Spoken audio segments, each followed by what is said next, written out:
Hello friends, welcome to my channel. I am Akanksha ग्रेरी।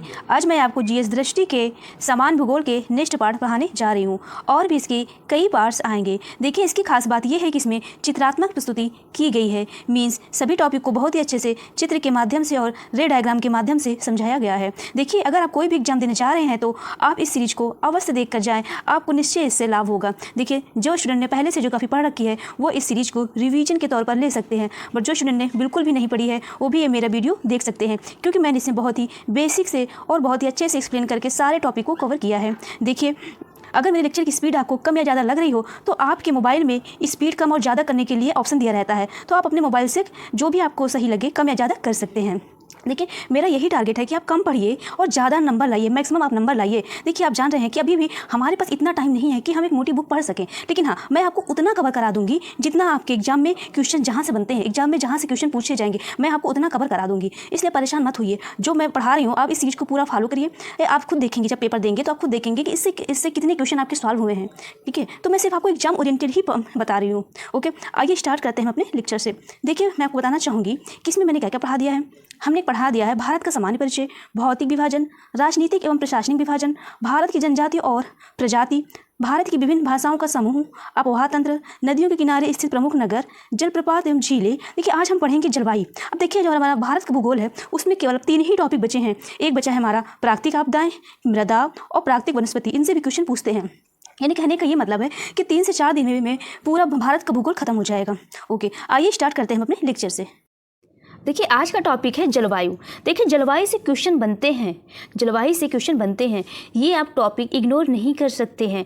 देखिए, मैं आपको उतना ही बता रही हूँ जितना आपके एग्जाम में क्वेश्चन बनते हैं। ठीक है, देखिए, जलवायु जो भी ये चैप्टर है बेस्ड है, ये पूरा आपके इमेजिनेशन पर बेस्ड है। आप जितना इसको इमेजिन करके पढ़ेंगे उतना ये चैप्टर आपके लिए ईजी होता चला जाएगा। ठीक है, तो देखिए, जलवायु में आपसे क्वेश्चन पूछ लिया जाएगा कि भारत में जलवायु या भारत में वर्षा किस शाखा के द्वारा होता है। कहने का मतलब है अरब शाखा या बंगाल की खाड़ी की शाखा। ऐसे क्वेश्चन बन जाते हैं। ये आपसे पूछ लिया जाएगा कि आप बताइए, जो वर्षा है, वर्षा की मात्रा सबसे ज़्यादा कहाँ पाई जाती है। ऐसे क्वेश्चन बनते हैं। जब आप प्रीवियस ईयर क्वेश्चन पेपर लगा रहे होते हैं तब आपने देखा होगा कि इससे क्वेश्चन कैसे बनते हैं।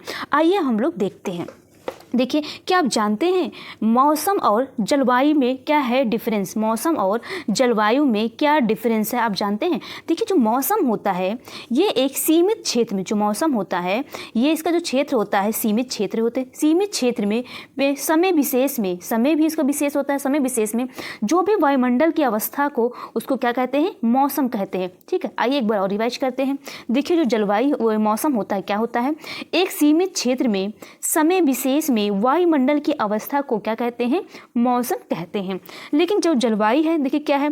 किसी विस्तृत क्षेत्र में दीर्घ समय तक मौसम की अवस्थाओं एवं विविधताओं का कुल योग जलवायु कहलाता है। यानी कहने का मतलब ये है कि एक बहुत लंबे समय तक जो भी मौसम की अवस्थाएं हैं, मौसम की जो भी अवस्थाएं हैं और उसमें जो विभिन्नताएं हैं उसमें क्या बोलते हैं? उसको क्या बोलते हैं? जलवायु बोलते हैं। ठीक है, याद रखिएगा। देखिए, अब आइए हम लोग देखिए इसमें क्या क्या पढ़ेंगे। मानसून। देखिए, मानसून। देखिए, हम लोग मानसून के बारे में क्या पढ़ेंगे? सबसे पहले हम लोग पढ़ेंगे कि मानसून की प्रक्रिया कैसी है, या इसमें क्या देखेंगे कि कौन से सागर से मानसूनी हवाएं एक्टिव होती हैं। फिर हम देखेंगे भारत में मानसून का आगमन कब होता है। ठीक है, फिर हम देखेंगे मानसूनी वर्षा, फिर मानसून विच्छेद एवं उसके कारक, मानसून निवर्तन, ऋतुएं, भारत में वर्षा ऋतु और शीतकालीन वर्षा। हम ये सेगमेंट देखेंगे। ठीक है, ये आइए हम लोग स्टार्ट करते हैं मानसून की प्रक्रिया। देखिए, जो मानसून की प्रक्रिया है, ठीक है, आप देख रहे होंगे जब हमारा शीत ऋतु यानी जब हमारी ठंडी समाप्त होती है उसके बाद अब सूर्य जब उत्तरायण होता है, सूर्य का जो होते हैं उत्तरायण होते ही पृथ्वी का जो स्थलीय भाग है, स्थल भाग क्या होते हैं इसमें, इसका स्थलीय भाग का जो तापमान होता है जलीय तापमान की अपेक्षा अधिक होने से उसमें क्या होता है? हिंद महासागर में मानसूनी हवाएं सक्रिय हो जाते हैं। आइए मैं आपको ये पॉइंट समझाती हूँ। यानी कहने का मतलब ये है कि आप लोग तो जानते हैं जब ठंडी खत्म होती है तो गर्मी का मौसम आता है। तो गर्मी का मौसम है यानी कि स्थल में बहुत ज़्यादा गर्मी पड़ेगी, स्थल में बहुत ज़्यादा गर्मी पड़ेगी, टेम्परेचर क्या हो जाएगा? गर्म हो जाएगा, किसकी अपेक्षा? सागर की अपेक्षा।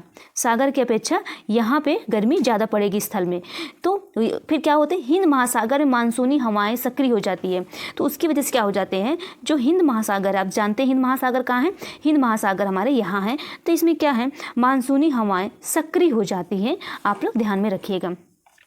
देखिए सक्रिय क्यों हो जाती हैं, मैं आपको थोड़ी देर बाद में डिटेल में बताऊंगी। ओके, तो हमारे कहाँ से स्टार्ट होती है? जब आप देख रहे हैं कि जो हमारा सूर्य है, सूर्य का उत्तरायण होता है, यानी कि शीत ऋतु खत्म होने के बाद सूर्य का उत्तरायण हो जाता है। तो आप देखते हैं कि उसमें जो गर्मी की जो मात्रा होती है लैंड में, लैंड हमारा गर्म होने लगता है और समुद्र उसकी अपेक्षा कम गर्म है। तो समुद्र में क्या होते हैं, इसी में मानसूनी हवाएं सक्रिय हो जाते हैं। देखिए कैसे होते हैं, आइए मैं आपको बताती हूँ। देखिए मान लीजिए आपका ये लैंड है, ये आपका भूमि है। तो देखिए जब कोई भूमि गर्म होती है, देखिए गर्म हवाएं की विशेषता ये होती है कि वो जैसे गर्म होती है तो वह ऊपर की ओर उठने लगती है, ऊपर की ओर उठने लगती है। ठीक है, तो यहाँ पे निम्न दाब का क्षेत्र बन जाता है। किस दाब का क्षेत्र बन जाता है? निम्न दाब का क्षेत्र भर जाता है। तो यहाँ पे खाली हो जाता है स्थान। तो यहाँ पे स्थान को भरने के लिए आसपास से हवाएं आने लगती है, आसपास से हवाएं आने लगती है।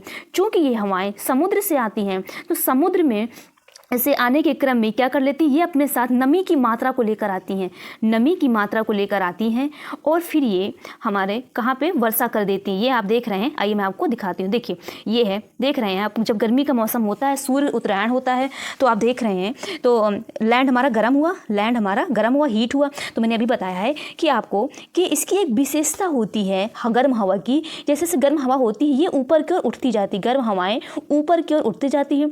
फिर यहाँ पे निम्न दाब का क्षेत्र बन जाता है।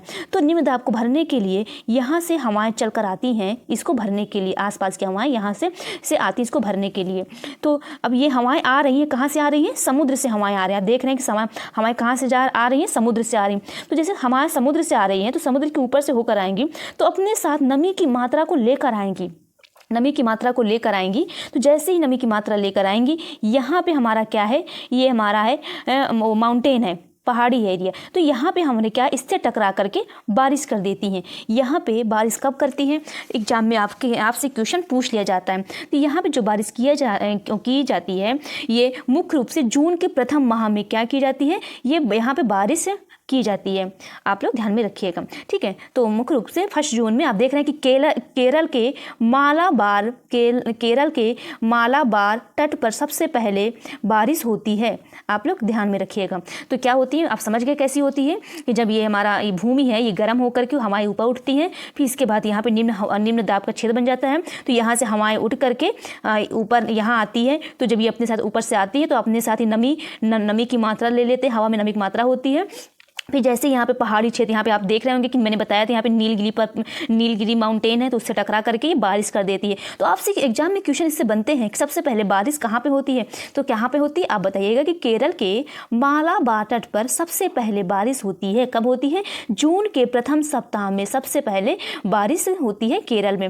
फिर क्या होते हैं, धीरे धीरे इसकी क्या होती है, धीरे धीरे इसकी बारिश की एरिया बढ़ते चले जाते हैं। यानी कहने का मतलब है कि धीरे धीरे इसकी सक्रियता पूरे सितंबर तक चली जाती है। सितंबर तक बारिश सारे जगह चली जाती है। आप देख रहे हैं यहाँ से बारिश तो स्टार्ट हुआ, फिर बारिश यहाँ चले गए, मध्य भारत तक चले गए, फिर और बारिश हुई तो हमारा गुजरात में चला गया। और देखिए इतनी तेज़ हुई यहाँ पे ईस्ट में भी चला गया। ईस्ट में आप देख रहे हैं, नॉर्थ ईस्ट में आप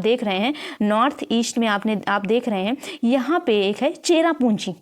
यहाँ पे है चेरापूंजी। सबसे ज़्यादा वर्षा मेघालय के चेरापूंजी में ही होती है। आप लोग जानते ही होंगे, ठीक है। सबसे पहले कहाँ वर्षा होती है सबसे ज़्यादा, तो क्या बताएंगे? मेघालय के चेरापूंजी में सबसे ज़्यादा वर्षा होती है, ठीक है। आइए एक बार मैं आपको और बता दे रही हूँ। देखिए आप बस ऐसा समझिए, देखिए मैंने आपको बताया है कि जैसे ही ठंडी की समाप्ति होती है, शीत ऋतु की समाप्ति होती है, तो वहाँ पर हमारे क्या होते हैं, लैंड जो है ये गर्म होते हैं, लैंड हमारे गर्म होते हैं। तो जो गर्म हवाएँ होती है ऊपर उठ जाती हैं, गर्म हवाएँ ऊपर जाती है, यहाँ पे निम्न दाब का क्षेत्र बन जाता है।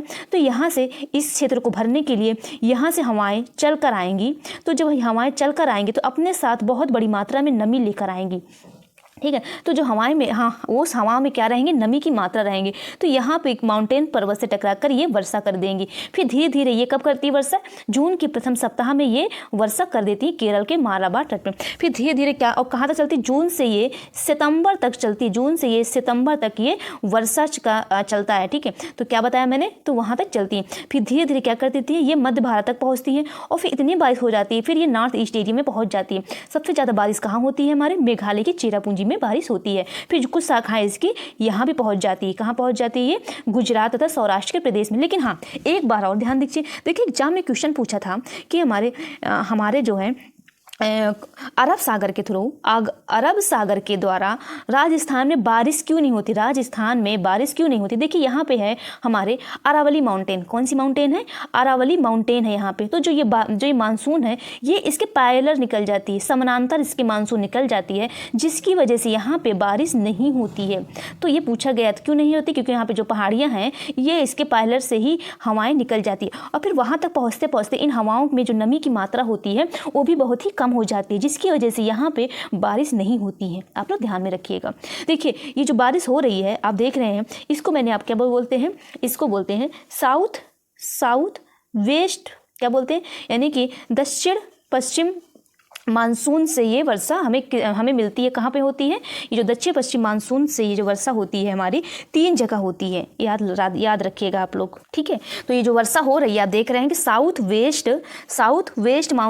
वेस्ट की तरफ से ही वर्षा हो रही है। आप लोग ध्यान रखिएगा। और किस शाखा के द्वारा हो रही है, आप देख रहे हैं यहाँ पे अराबियन है, यहाँ पे अरब सागर है, अराबियन सी है, यहाँ पे अराबियन सी है। तो अराबियन सी के द्वारा ही यहाँ पे, यानी कि अरब शाखा के द्वारा 3 जगह बारिश होती है। तो वो 3 जगह कहाँ से हो रही है, तो मैं बता रही हूँ, एक बार और आप ध्यान से देख लीजिए। जो 3 जगह कौन कौन सी है, तो आप देखिए कहाँ पर हो रही है 3 जगह।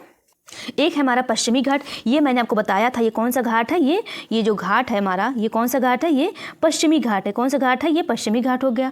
और आप देख रहे हैं सौराष्ट्र और कच्छ में भी क्या होती है, बारिश होती है, दूसरी जगह हो गया।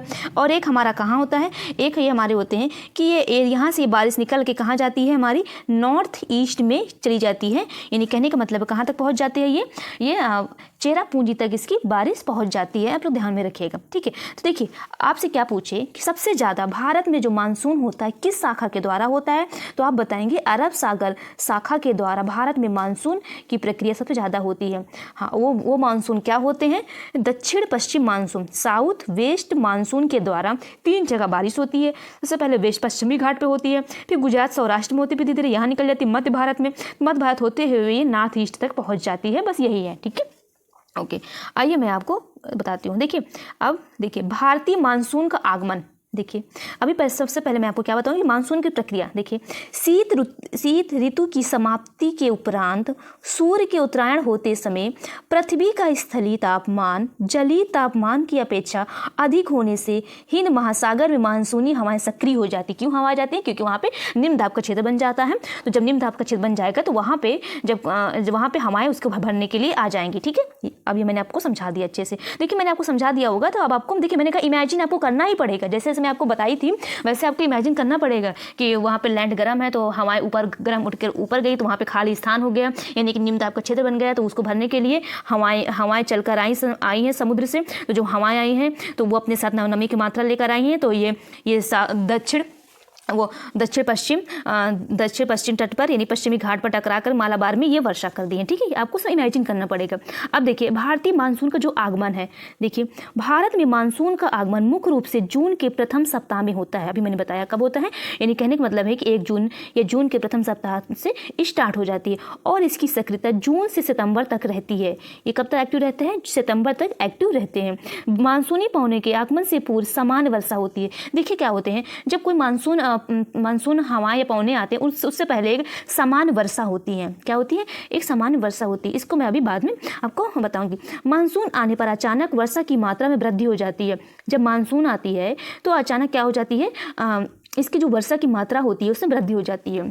और जब तक मानसून पौनी नहीं आती है तब तक एक धीरे धीरे वर्षा होती रहती है। लेकिन जैसे ही मानसून आ जाता है तो हमारे अचानक उसमें वर्षा की मात्रा में वृद्धि हो जाती है। ठीक है, समझ गए। यानी कहने का मतलब ये है कि जब तक पवन नहीं आते, मानसूनी पवने नहीं आते हैं, यानी कि साउथ वो दक्षिण पश्चिम मानसून नहीं आते हैं, तब तक इसमें समान वर्षा होती है। लेकिन जैसे ही मानसून आ जाते हैं तो ये हमारे वेस्टर्न घाट से टकरा कर, यानी पश्चिमी घाट से टकरा करके यहाँ पे सबसे पहले वर्षा कर देते हैं। अब देखिए इसमें कुछ संबंधित प्रक्रिया हैं। देखिए संबंधित प्रक्रिया हो सकता है आपको ठीक से दिख ना रहा हो, बट कोई नहीं, जो मैं बोल रही हूँ उस पर आप लोग ध्यान दीजिएगा। देखिए कुछ प्रक्रिया है, आप देखिए इसमें क्या है। सूर्य का उत्तरायण होना मैंने भी बताया है कि क्या होते हैं कि जब ये शीत ऋतु समाप्त हो जाती है तो सूर्य हमारा उत्तरायण में चला जाता है। फिर देखिए अंतः उष्णकटिबंधीय अभिसरण क्षेत्र में परिवर्तन, यानी ITCZ में परिवर्तन हो जाता है। मैं भी आपको इसके बारे में बाद में बताऊंगी। फिर भारतीय उपमहाद्वीप में उच्च तापमान और निम्न वायुदाब, ये मैंने भी बताया है कि जो हमारा लैंड है उसमें जो टेम्परेचर होते हैं बहुत हाई हो जाते हैं, जिसकी वजह से ये जो गर्म हवाएं होती है ऊपर उठ जाती है, ऊपर को चले जाते हैं। और यहाँ पे निम्न वायुदाब का यानी कि लो प्रेशर का लो हमारा प्रेशर बन जाता है, यानी कि निम्न वायुदाब लो एयर प्रेशर बन जाता है, याद रखिएगा। ठीक है, मैंने भी बताया आपको। अब देखिए क्या है, पश्चिमी जेट प्रवाह हिमालय के ऊपर में विस्थापित होता है। मैं अभी इसको बताऊंगी कि पश्चिमी जेट प्रवाह हिमालय के उत्तर में विस्थापित होता है।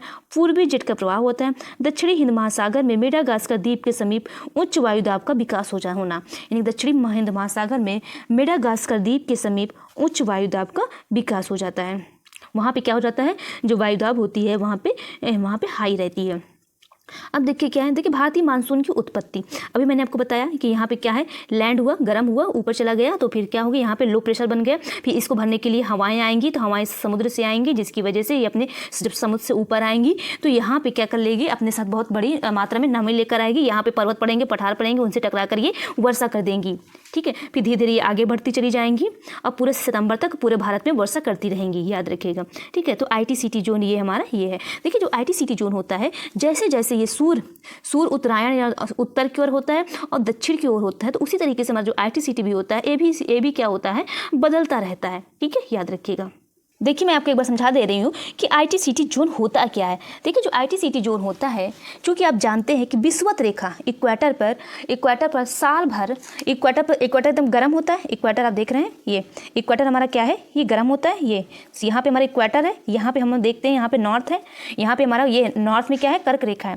तो क्या होते हैं, जो हमारे इक्वेटर है ये बहुत गर्म होता है, तो जो भी हमारे हवाएं होती हैं ये इक्वेटर से ऊपर नॉर्थ में चलती रहती हैं और इक्वेटर के नीचे साउथ में ये चलती रहती है। यानी कहने का मतलब ये है कि चूंकि ये विषुवत रेखा पर साल भर हवाएं दोनों गोलार्धों, यानी कि ये नॉर्थ गोलार्ध हुआ और ये साउथ गोलार्ध हुआ, दोनों गोलार्धों से ये हवाएं आती हैं। यहाँ भी हवाएं आती हैं, यहाँ से भी हवाएं आती हैं और ये टकरा कर क्या कर देते हैं, ये देखिए आप इमेजिन करिए, देखिए मैंने अभी बताया आपको, ये विषुवत रेखा है, यहाँ पे सबसे गर्म रहता है। तो आप देख रहे हैं, तो विषुवत रेखा के ऊपर हुआ तो इसको बोलते हैं नॉर्थ गोलार्ध बोलते हैं, और अगर विषुवत रेखा के नीचे हुआ तो इसको बोलते हैं साउथ गोलार्ध बोलते हैं। तो क्या होते हैं, चूँकि विषुवत रेखा पर साल भर हवाएं दोनों गोलार्धों से आती, इधर से भी आती, इधर से भी हवाएं आती हैं और टकरा कर ये ऊपर की ओर बढ़ती हैं, टकरा कर ये ऊपर उठती हैं, जिसके चलते क्या हो जाते हैं, विषुवत रेखी तापमान की जो पेटी होती है, इस पेटी क्या बोलते हैं, ITCT जोन बोलते हैं। क्या बोलते हैं, ITCT बोलते हैं। ठीक है, याद रखिएगा। देखिए और क्या होते हैं, आप देख रहे हैं कि चूंकि यह जो हवाएं होती हैं ये साल भर चलते रहते हैं। कर्क और मकर रेखा यहाँ पे आप जानते हैं, ये यहाँ पे कर्क रेखा है, ये मान लीजिए ग्लोब है, यहाँ पे इक्वेटर है, तो ये हमारा क्या हो गया, कर्क रेखा हो गया। और ये हमारा कौन सी रेखा हो गई, यहाँ पे हमारा हो गया मकर रेखा। तो आप जानते हैं क्योंकि साल भर जो सूर्य होता है साल भर में जो कर्क रेखा और मकर रेखाओं के बीच में ये विचलन करता रहता है।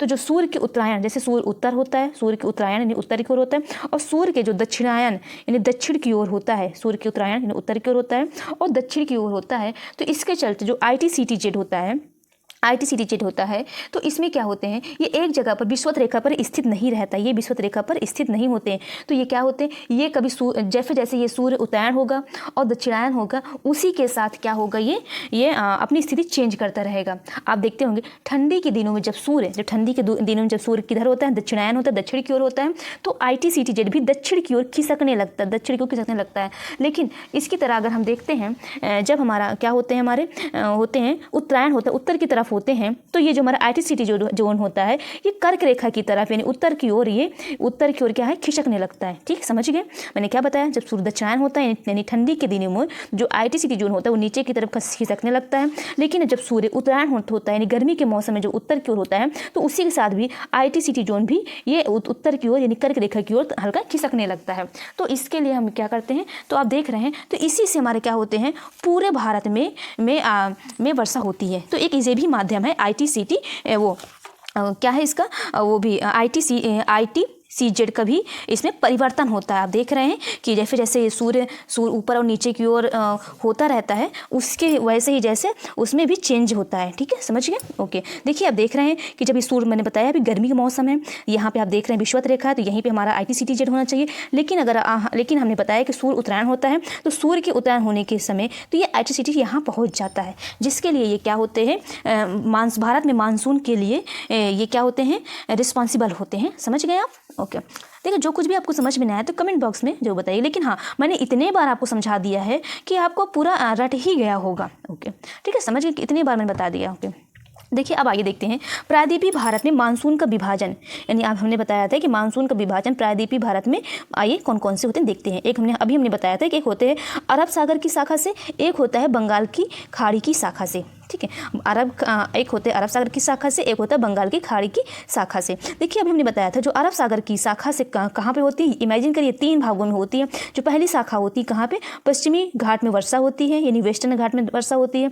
दूसरी जो शाखा होती है नर्मदा और ताप्ती से होते हुए मध्य भारत में वर्षा होती है और छोटा नागपुर पठार में भी वर्षा होती है। जो तीसरी शाखा होती है इसकी सौराष्ट्र और कच्छ में वर्षा होती है। आइए मैं एक बार आपको और रिवाइज करा देती हूँ। देखिए ये अरब सागर की शाखा है, ये अरब सागर की शाखा है, तो इसमें 3 जगह होती है। एक होता है यहाँ पे पश्चिमी घाट में वर्षा होती है, एक यहाँ पे चला जाता है वेस्टर्न यानी कि वेस्ट की तरफ जिसमें हमारा गुजरात और सौराष्ट्र आता है, फिर एक हमारा मध्य भारत होते हुए ये हमारे नॉर्थ ईस्ट में पहुँच जाता है। ठीक है, समझ गए। आप आइए हम लोग देखते हैं बंगाल की खाड़ी की शाखा के द्वारा कहाँ पे वर्षा होती है। तो ये इंपॉर्टेंट है, आप समझ जाइएगा। ओके, अब जो दूसरी शाखा की अगर हम बात करें तो बंगाल की खाड़ी की शाखा के द्वारा वर्षा कहाँ होती है। देखिए बंगाल की खाड़ी की शाखा के द्वारा कहाँ पे होती है, गंगा के मैदान पंजाब तक वर्षा होती है। ये कहाँ पे, देखिए जब अराकान योमा पर्वत से टकराने के बाद ये 2 भागों में विभाजित हो जाती है। एक ये उत्तर व पूर्व में ब्रह्मपुत्र घाटी तक वर्षा होती है। आइए मैं आपको दिखाती हूँ। देखिए आप क्या होती है, देखिए यहाँ पे हमारा क्या है, ये बंगाल की खाड़ी है। यहाँ पे तो आप समझ गए, यहाँ पे अरब सागर है और यहाँ पे बंगाल की खाड़ी है, ये बंगाल की खाड़ी है। तो यहाँ से क्या होते हैं, यहाँ पे हमारे अरब वो कौन सी है, अराकान योमा, यानी कि कहने का मतलब ये है कि हिमालय ही है। तो हिमालय से टकरा करके ये 2 में विभाजित हो जाती है। एक इधर जाती है, एक हमारी इधर जा रही है, एक हमारी इधर चली जा रही है, एक हमारी इधर चली जाती है नॉर्थ ईस्ट में चली जा रही है। एक ये हमारी कहाँ चली जा रही है, ये हमारी मैदानी भाग में चली जा रही है। आप लोग ध्यान में रखिएगा, अभी हमने आपको बताया। ठीक है, समझ गए।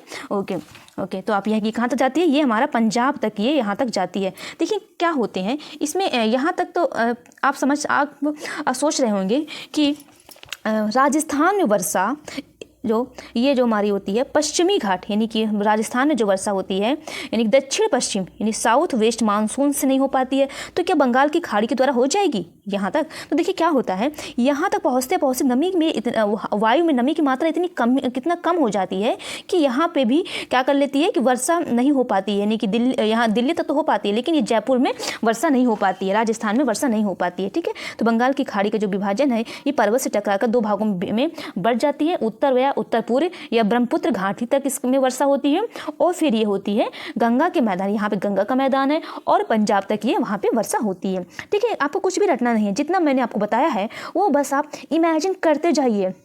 जब आप 1-2 बार आप ऐसे देख लेंगे वीडियो को इमेजिन करते हुए, तो आप खुद ही आपको आने लगेगा। मैंने बताया जो भी मानसून जो चैप्टर है पूरा ये आपकी इमेजिन पे ही बेस्ड है। जैसे मैंने आपको बताया है कि बंगाल की खाड़ी में ये पर्वत से टकरा कर इसके 2 भागों में विभाजन हो जाता है। ये निकल जाता है कहाँ से, यहाँ पे आप देख रहे हैं गंगा मैदान है और पंजाब तक की वर्षा करती है। दूसरा निकल जाता है कि नॉर्थ ईस्ट में जो कि ब्रह्मपुत्र घाटी तक वर्षा करती है। ठीक है, समझ गए। देखिए क्या है, भारतीय मौसम विज्ञान विभाग नई दिल्ली कहाँ स्थित है, नई दिल्ली में स्थित है। आप लोग ध्यान रखिएगा। ठीक है, ये क्वेश्चन बना है कि भारतीय मौसम विज्ञान विभाग कहाँ है, तो नई दिल्ली में है। Indian tsunami early warning centre Indian national centre for ocean information sciences and Hyderabad में स्थापित। कहाँ पे स्थापित है? ये तीनों कहाँ स्थापित है? हैदराबाद में। कौन कौन से हैं? सुनामी अर्ली वार्निंग, यानी सुनामी आने से पहले अर्ली वार्निंग दे दें, वो सेंटर हमारे हैदराबाद में है। और दूसरा कौन सा? Indian national centre for ocean information, जो ओशन इंफॉर्मेशन दे दे वो भी हमारा हैदराबाद में है। ठीक है, याद रखिएगा। देखिए ऐसे भी क्वेश्चन पूछ लिया जाता है, आप लोग ध्यान में रखिएगा। अब आइए हम देखते हैं मानसूनी वर्षा। देखिए मानसूनी वर्षा, देखिए मानसूनी वर्षा मूलतः हिंद महासागर एवं अरब सागर की ओर से भारत के दक्षिण पश्चिमी दिशा की ओर आने वाली हवाओं को कहते हैं, जो भारत, पाकिस्तान एवं बांग्लादेश में भारी वर्षा कराती है। देखिए मैंने भी बताया कि जो मानसूनी वर्षा होती है, जो मानसून वर्षा कहाँ से आती है, अभी मैंने आपको बता दिया, एक बार और रिवाइज कराती हूँ कहाँ से आती है। आप देख रहे हैं ये अरब सागर है, यहाँ पे ये अरब सागर है, और यहाँ पे हमारी हिंद महासागर है, हिंद महासागर है। ठीक है, हिंद महासागर है। तो यहाँ से जो भी भारत की यहाँ पे कौन सी है यहाँ पे दक्षिण पश्चिम साउथ वेस्ट से आने वाली हवाओं को कहते हैं। ठीक है, तो ये हमारे तो भारत में होती है, साथ में पाकिस्तान, और फिर इधर चली जाती है तो बांग्लादेश में आ जाती है। ठीक है, याद रखिएगा। लेकिन आप इतना ध्यान रखिएगा, जो भी हमारे भारत में वर्षा होती है कहाँ से होती है? ये हमारे दक्षिण पश्चिम मानसून से होती है, दक्षिण पश्चिम दिशा से होती है या मानसून से होती है, याद रखिएगा। अब आइए हम देखते हैं मानसूनी वर्षा की विशेषताएं। देखिए जो मानसूनी वर्षा की विशेषताएं क्या क्या हैं, आइए देखते हैं। देखिए इसकी मौसमी वर्षा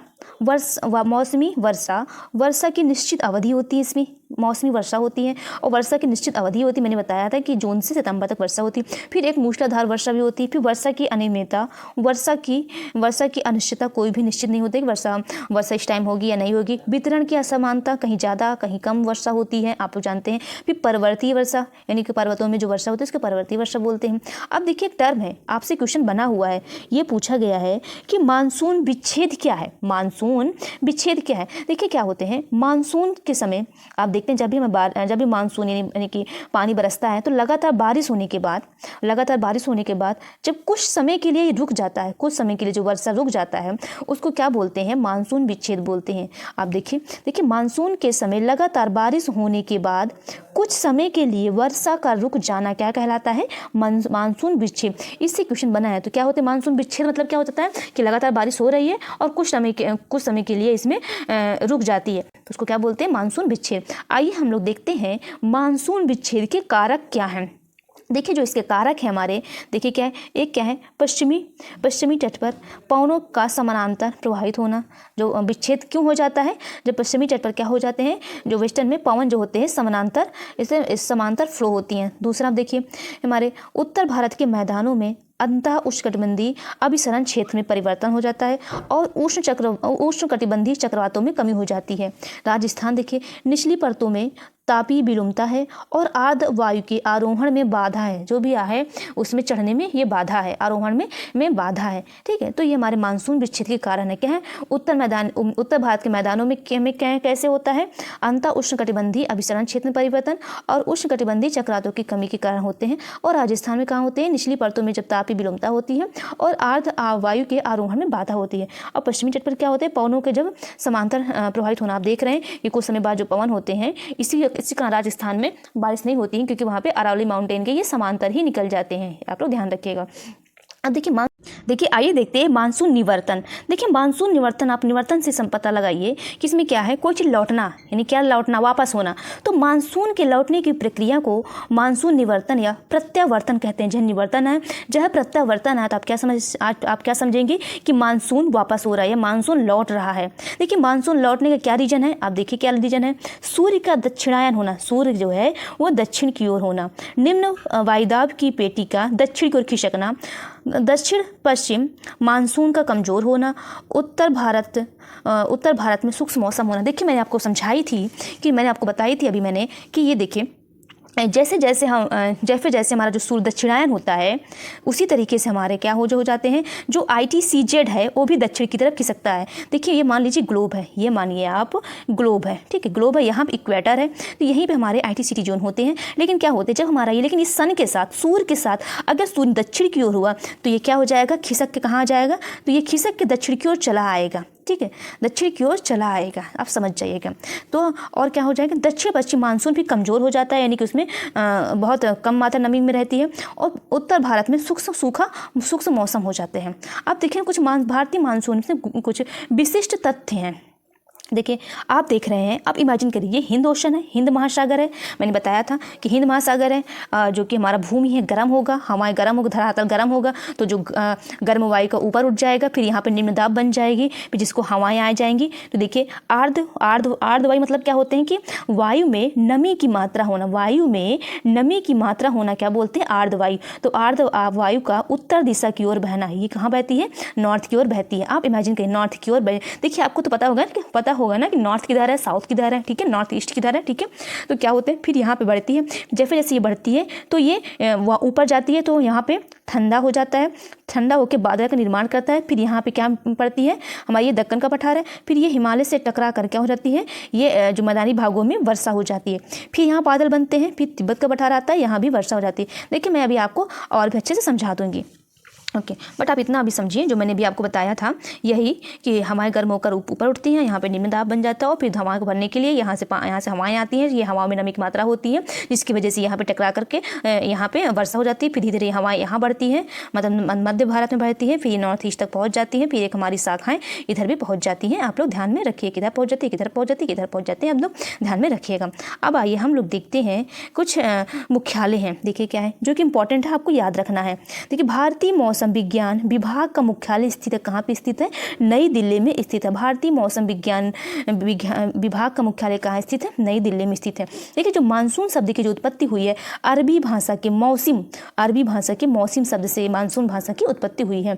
भारत में दक्षिण पश्चिम मानसून से सर्वाधिक वर्षा प्राप्त करने वाले प्रमुख क्षेत्र कौन से, मैंने ये भी बोला है कि अगर आपसे क्वेश्चन पूछता है कि भारत में सबसे ज़्यादा किस शाखा के द्वारा या किस डायरेक्शन से वर्षा होती है, तब भी आप क्या बताएंगे कि अरब शाखा से और दक्षिण पश्चिम मानसून से सबसे ज़्यादा बारिश होती है। तो इसमें सबसे ज़्यादा वर्षा कहाँ होती है, पश्चिमी घाट में होती है। पूर्वी घाट आप जानते हैं, पूर्वी घाट और मेघालय, पूर्वी घाट पूर्वी हिमालय और मेघालय में सबसे ज़्यादा वर्षा होती है, आप तो ध्यान में रखिएगा। देखिए अब कुछ देखिए और भी हैं। ऋतु के अनुसार पवनों की दिशा में उत्क्रमण हो जाता है मानसूनी जलवायु में। जैसे जैसे ऋतु उनकी पवनों में जो दिशा में चेंजेबल आता है, वो किस में आता है, मानसूनी जलवायु में आता है।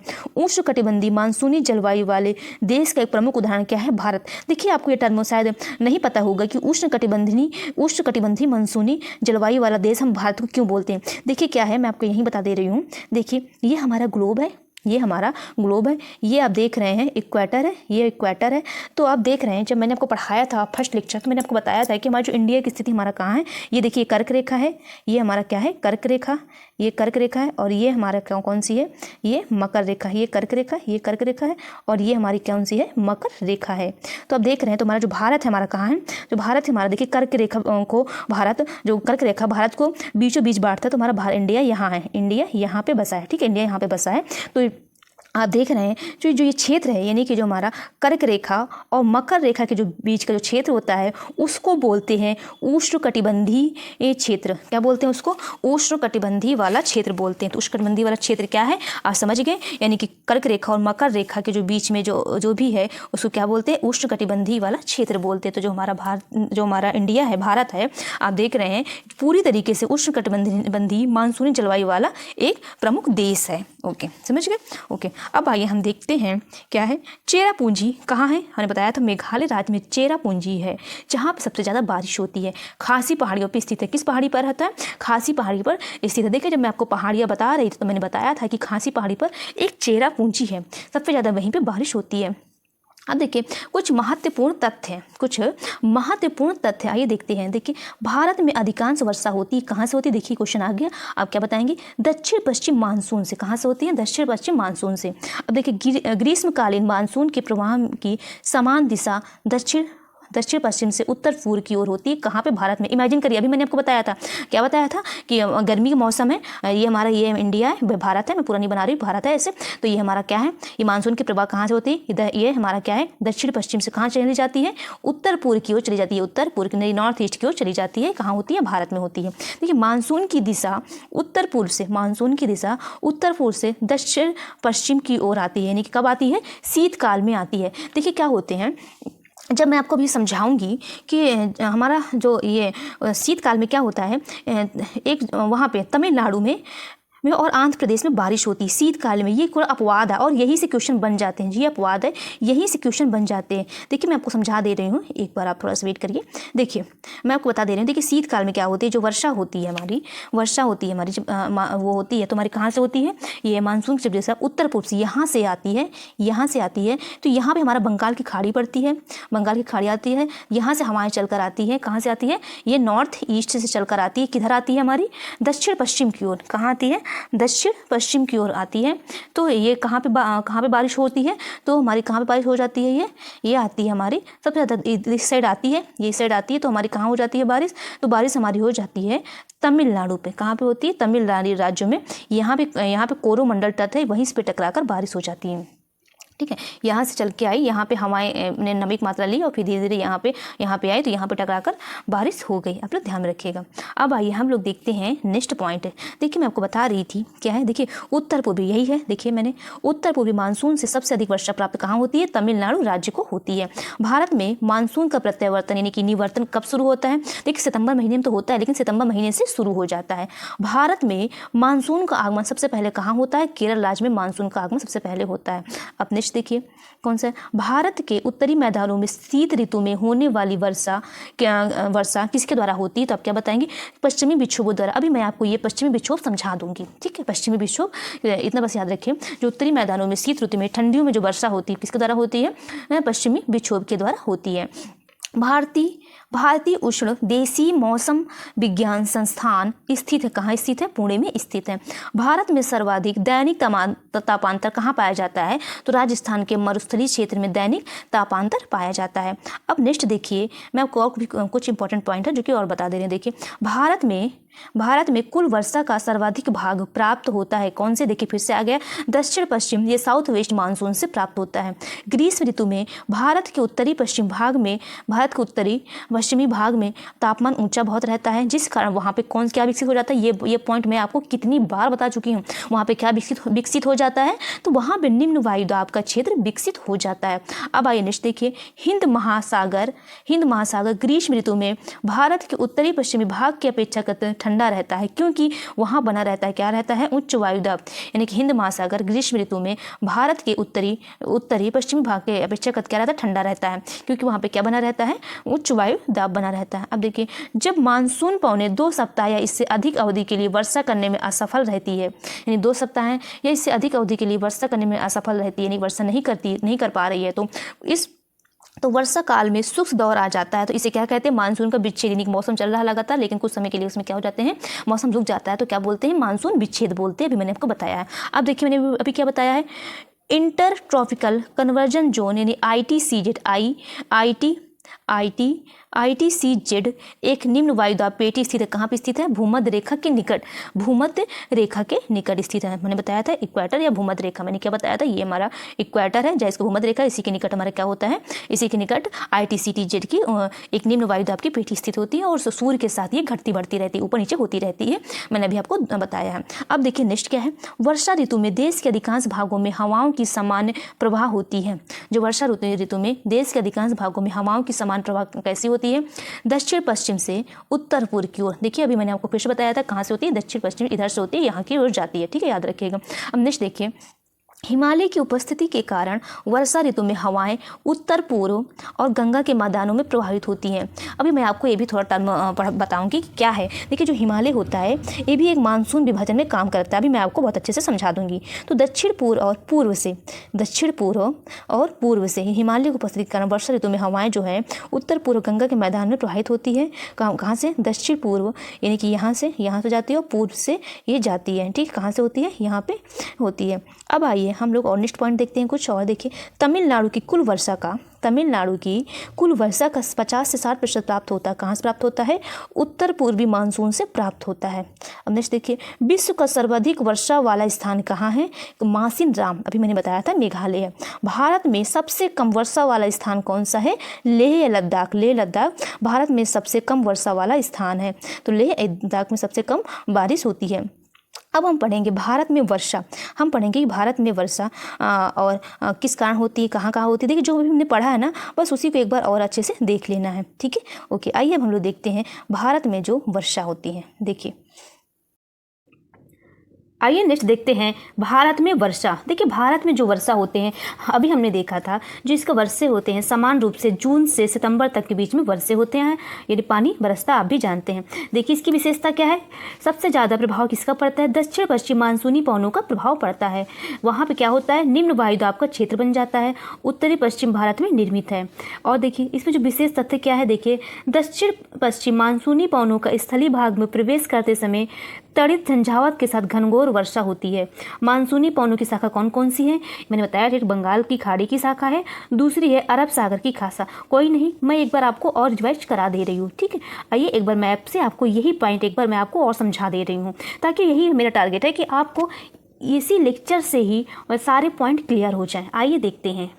देखिए मैंने आपको बताया है कि जो हमारा भारत है, हमारा कहाँ है, विषुवत रेखा है, ये विषुवत रेखा है, ये 0 डिग्री इक्वेटर है, इसके ऊपर हमारा क्या है, इंडिया है।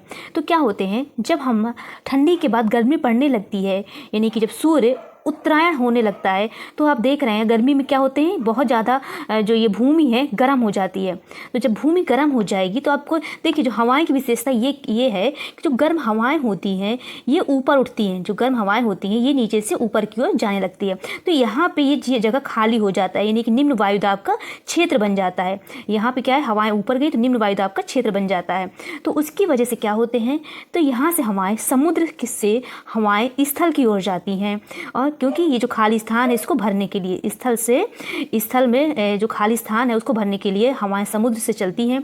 तो मैंने भी बताया था जब समुद्र से होकर हवाएं जाती हैं तो समुद्र के ऊपर से जब जाने के कारण इसमें जो हवाओं में अच्छी खासी नमी की मात्रा आ जाती है, जिसकी वजह से यहाँ पे माउंटेन है, और पहाड़ी है, तो उससे टकरा कर ये बारिश कर देते हैं, वर्षा कर देते हैं। तो ये हमारे जो मानसून पवन कहाँ से आई है, तो आपने कहाँ से बताया आपने, ये जो हमारी आई हैं ये हमारे कौन से मानसून पवन है, तो अब दक्षिण पश्चिम मानसून क्या है, साउथ वेस्ट मानसून। तो इस मानसून से हमारे 3 जगह बारिश होते हैं। कहाँ कहाँ बारिश होते हैं बताइए आप, कहाँ कहाँ होते हैं। एक तो हमारे वेस्टर्न घाट होते हैं, फिर धीरे धीरे ये पूरे मध्य भारत में फैल जाते हैं, तो फिर धीरे धीरे कहाँ चले जाते हैं, नॉर्थ ईस्ट जोन में चले जाते हैं, जिसमें हमने बताया था मेघालय में ज़्यादा बारिश होती है, जिसमें चेरापूंजी है, आप लोग ध्यान रखिए। फिर इधर तरफ कहाँ चले जाते हैं, गुजरात और सौराष्ट्र में भी पहुंच जाते हैं। देखिए मैंने आपको कई बार रिवाइज करा दिया है, अब तो आपको बिल्कुल सारे कॉन्सेप्ट क्लियर ही हो गए होंगे, ठीक है। लेकिन तब भी कुछ भी डाउट होता है तो आप जरूर पूछिएगा, ठीक है। लेकिन मैं यही कोशिश कर रही हूँ कि सारे जो टर्म हैं कि ITCZ क्या है सब मैंने आपको समझा दी, कि लो प्रेशर कब बनता है, ठीक है। तो क्या हो गया, और फिर हाँ देखिए जैसे ही मानसून यहाँ पहुँचा, कहाँ पहुँचा, केरल के मालाबार तट में पहुँचा, वहाँ वैसे ही क्या हुआ, हमारे जून में पहुँचते, जून के फर्स्ट वीक में ही बहुत झंझावात तेज़ी से क्या होते हैं, यहाँ पे तड़ित झंझावात के साथ घनघोर वर्षा होती है, आप लोग ध्यान रखिएगा, समझ गए, ओके। अब आइए मैं आपको नेक्स्ट बताती हूँ। अब देखिए सर्वाधिक वर्षा वाले क्षेत्र कौन कौन से हैं, कई बार एग्जाम में पूछा गया है। तो फिर वर्षा कहाँ होती है, पश्चिमी घाट में, क्योंकि मैंने बोला है कि दक्षिण यानी साउथ वेस्ट से दक्षिण पश्चिम से मानसून पवने से हवाएं सबसे ज़्यादा कहाँ होती है, मैंने ये भी बताया कि आपको कहाँ होती है, पश्चिमी घाट में होती है, पूर्वी हिमालय और मेघालय सबसे ज़्यादा कहाँ होते हैं, मेघालय में होती है। आप लोग ध्यान रखेंगे मेघालय के चेरापूंजी में होती है। देखिए इससे कुछ संबंधित वर्षा से महत्वपूर्ण तथ्य आइए देखते हैं। भारतीय मौसम विज्ञान विभाग के अनुसार 19 जुलाई 2016 को मासिन राम में एक दिन में सर्वाधिक वर्षा कहाँ होती है, कितनी मिली दर्ज की गई है, कितनी 549.2 मिलीमीटर दर्ज की गई है, ठीक है। ये कब हुई है, 19 जुलाई 2016 को ये दर्ज की गई है, कहाँ पे, मेघालय के मासिन राम में, ठीक है, याद रखिएगा, चेरापूंजी वही है। अब देखिए कुछ महत्वपूर्ण तथ्य हैं, देखिए क्या है, देखिए जो मैंने बताया है वो सब आप इमेजिन करते जाइए, जैसे मैं पढ़ रही हूँ, जैसे मैं आपको समझा रही हूँ, आपके माइंड में सब कुछ वैसे बनता जाए। देखिए भारत में सितंबर महीने से मानसून के प्रत्यावर्तन शुरू होने का कारण क्या है, यानी ये क्या पूछ रहा है कि मानसून के निर्वर्तन यानी मानसून के लौटने का कारण क्या है। तो आप देख रहे हैं सूर्य के दक्षिणायन होने के कारण ITCZ का दक्षिण की ओर खिसकना, जैसे सूर्य क्या होता है, दक्षिण की ओर होता है, तो उसी तरीके से ITCZ भी दक्षिण की ओर खिसकता है।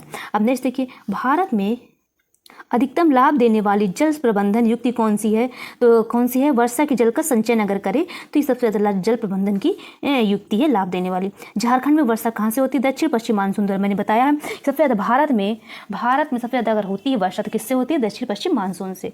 भारत में मरुस्थलीय विकास कार्यक्रम क्रियान्वित है किसमें, वर्तमान में लगभग 40 जिलों में मरुस्थलीय विकास कार्यक्रम जारी है। अब देखिए ये देखिए क्या होते हैं, कुछ मानसून से पहले वर्षा होती है, वर्षा होती है, तो उसको क्या बोलती हैं, फुहार कही जाती है। ये वर्षा कहाँ होती है, केरल एवं कर्नाटक में होने वाली मानसून पूर्व वर्षा फुहार कही जाती है। ये क्या है, ये आम्र वर्षा के लिए ये बहुत लाभदायक है, समझ गए। देखिए इसमें क्या है, केरल और कर्नाटक में होने वाली मानसून पूर्व वर्ष, मानसून के पहले जो वर्षा होती है उसको फुहार कही जाती है।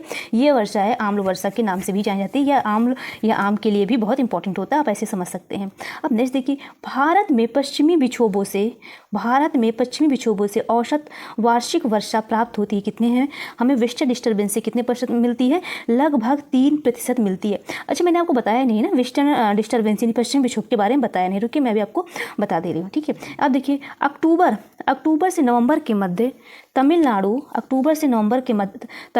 आंध्र प्रदेश आदि राज्यों में झंझाहट वर्षा होती है उत्तर पूर्वी मानसून के कारण। देखिए ये मोस्ट इंपॉर्टेंट है, ठीक है, आप इसको ध्यान में रखिएगा। यानी कि जब हमारा लौटता मानसून है, क्योंकि आप देख रहे हैं जो अक्टूबर से नवंबर के मध्य ही हमारा मानसून लौटेगा, तो हमारा उत्तर पूर्वी मानसून के कारण यहाँ पे वर्षा होगा। कहाँ पे, तमिलनाडु, आंध्र प्रदेश आदि राज्यों में वर्षा होगा, ठीक है। मैं अभी आपको अच्छे से समझा दे रही हूँ, तो आपको समझ में आ जाएगा कि भारत में शीतकालीन वर्षा क्या है। रुकिए मैं आपको समझा रही हूँ।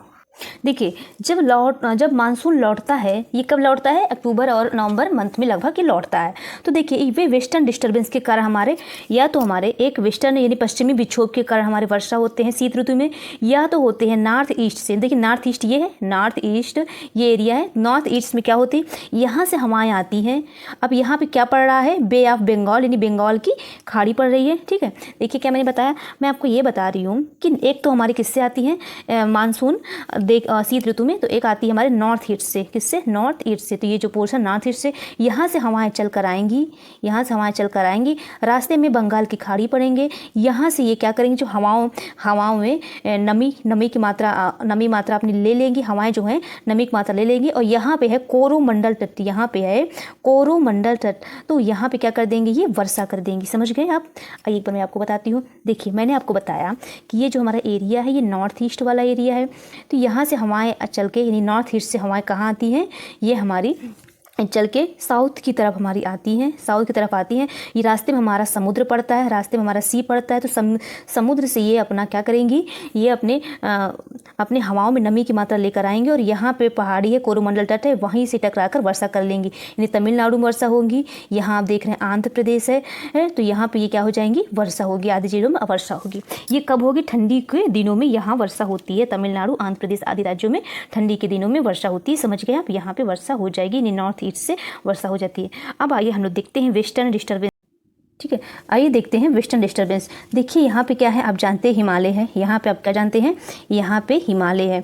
तो वेस्टर्न डिस्टर्बेंस कहाँ से आते हैं, भूमध्य सागर से होकर ये आते हैं, नमी की अच्छी खासी मात्रा लेकर आते हैं। हिमालय होने की वजह से ये दो भागों में बढ़ जाते हैं। एक हिमालय चले जाते हैं नॉर्थ में, एक इसकी शाखा चली जाती है साउथ में, यानी कि उत्तर मैदानी भागों में चली जाती है। आप देख रहे हैं यहाँ पे कौन कौन से हैं, नॉर्थ में जम्मू कश्मीर एंड हिमाचल प्रदेश है। तो यहाँ पे जो वर्षा होती है हिम के रूप में होती है, जो वर्षा होती है हिम के रूप में होते हैं। वही अगर हम बात करें मैदानी भागों में, तो ये जहाँ पे आप देख रहे हैं यहाँ पे कौन सी है, पंजाब है, हरियाणा है, दिल्ली भी है और उत्तर प्रदेश भी है, पश्चिमी उत्तर प्रदेश भी है। तो यहाँ पे जो वर्षा होती है, ठंडियों में वर्षा होती है, आप लोग ध्यान में रखिएगा। उस समय यहाँ पे गेहूं की फसल बोई जा रही होती है, तब इसमें लाभदायक होती है। और यहाँ पे क्या होते हैं, एप्पल होते हैं, हिमाचल प्रदेश और जम्मू कश्मीर में हिमाचल मध्य प्रदेश के लिए लाभदायक होती है, ठीक है, समझ गए आप, ठीक है। तो जो हमारे ठंडियों में शीत ऋतु में जो वर्षा के कारण है, एक तो है वेस्टर्न डिस्टर्बेंस, एक क्या है पश्चिमी विक्षोभ है, एक है हमारा नॉर्थ ईस्ट यहाँ से आते हैं और फिर यहाँ से टकरा के पानी कर देते हैं, बारिश कर देते हैं, ठीक है। और यहाँ पे कैसे आते हैं, यहाँ ऊपर जाते हैं हिमालय की वजह से, और यहाँ पे ये जाते हैं। अब मुझे एक टर्म और आपको बताना था, कौन सा टर्म बताना था, वो एक मैं आपको ये बताना था मुझे कि जो पश्चिमी जेट प्रवाह है ये हिमालय है अब ये हिमालय है। देखिए क्या है, हमारे जो कर्क रेखा है ये हमारा क्लाइमेट यानी जलवायु का विभाजन करने में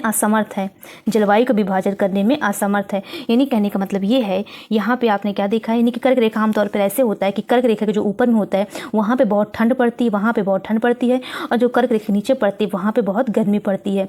लेकिन ऐसा नहीं हुआ है, क्योंकि क्या है, ये जो हिमालय हिमालय है, यहाँ पे जो हवाएं आती हैं साइबेरिया की हवाएं, चाइना और तिब्बत और रूस से, ये जो हिमालय है, हिमालय रोक देती हिमालय जो है वो रोक देती हैं। ठीक है, तो आप ये सोचिए हिमालय जब रोक देंगी तो आप जो हमारा भारत है उसमें अच्छी तरीके से ठंड नहीं पड़ेगी। जैसे कहाँ पे पड़ती है आप जानते हैं, अमेरिका, रूस, चाइना, चीन में जैसे ठंड पड़ती है कड़ाकेदार, वैसे भारत में ठंड नहीं पड़ती है। वैसे भारत में कोल्ड या ठंडी नहीं पड़ती है, बस थोड़ी बहुत ठंड पड़ती है।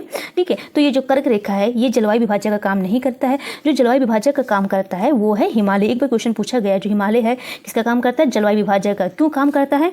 क्योंकि क्या करता है, ये जो ऊपर से आने वाली जो हवाएं होती हैं, साइबेरिया, रूस की हवाएं, चाइना की हवाएं, ये इसको रोक देती है, ये भारत में प्रवेश करने ही नहीं देती है, जिस कारण भारत में अच्छी खासी ठंड नहीं पड़ती है। ठीक है, देखिए यही क्वेश्चन पूछा गया था आपके एग्जाम में आप लोग, क्योंकि आप देख रहे हैं आरओ में भी फैक्ट बेस्ड क्वेश्चन तो पूछते ही हैं, साथ में थोड़ा सा एनालिटिकल और कॉन्सेप्ट बेस्ड भी क्वेश्चन पूछते हैं। तो आप लोग ये सब ध्यान रखिए। देखिए मैं आपको सब बताऊंगी, जहाँ से क्वेश्चन बनते हैं आपको सब ध्यान रखना होगा। ओके, तो क्या होते हैं, मैंने आपको ये बताया है कि ठीक है, तो ये जो हमारा हिमालय है ये रोक देता है। तो हिमालय है ये भारत में मानसून विभाजक का काम करता है, ये आप ध्यान रखिएगा।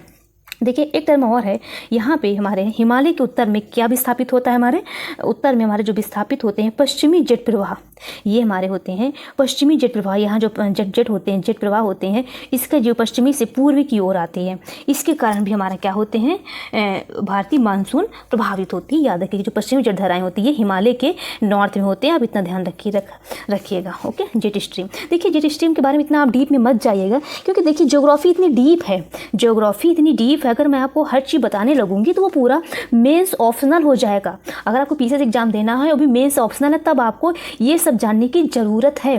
बट मैं आपको इतना भी सब कुछ याद नहीं करना आपको, क्योंकि मुझे क्या, मैं तो बता दूंगी, लेकिन आपको मैं बस उतना ही बता रही हूँ जितना आपके लिए काम हो, जितना आपके लिए एग्जाम में आप याद रख पाएँ। ठीक है, ये सब अगर आपको ऑप्शनल पढ़ना है तब आप उसमें अच्छे से पढ़िएगा, तब एक एक चीज़ है तो और भी टर्म है और भी कॉन्सेप्ट है। ठीक है, तो उस पर इतना ध्यान रखिए, जो जेट प्रवाह है वो हिमालय के उत्तर में विस्थापित है। ठीक है, पश्चिमी जेट प्रवाह हिमालय के उत्तर में विस्थापित है, आप ऐसे ध्यान रख सकते हैं बस। ठीक है, ओके, अब आइए नेक्स्ट देखते हैं हम लोग।